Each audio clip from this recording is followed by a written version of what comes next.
Rệp su phụ bằng phôn này bánh tò mà xuân tiệt hai phụ bằng phôn này cái này bánh rồi tò pì xuân đấy ở này tò mà xuân tiệt hai nhảy chớp mặt phụ bằng phôn miền sao đây là phụ bằng phônแต่ smart ច្រើនcái đờm vẹt sỡ độ đây là smart này bánh xuân phụ bằng phôn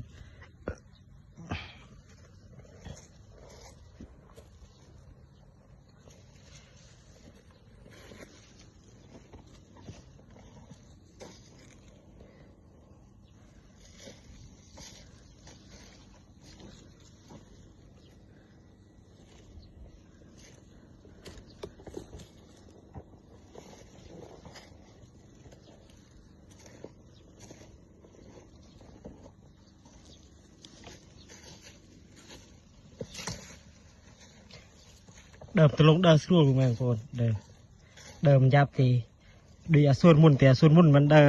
đờ sỡ độ là những bánh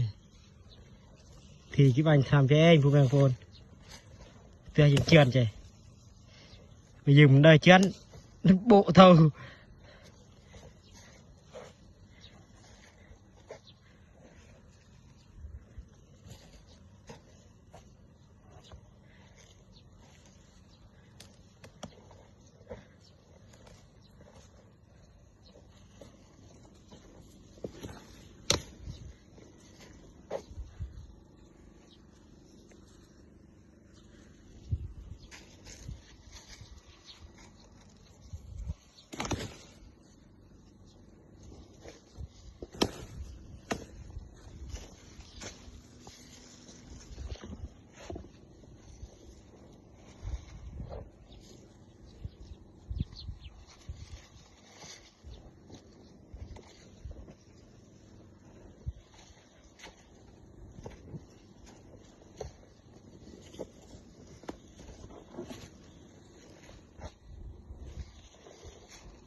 chia phần này chứ đấy chứ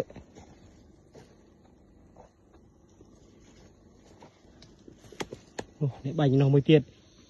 còn đời sữa đây là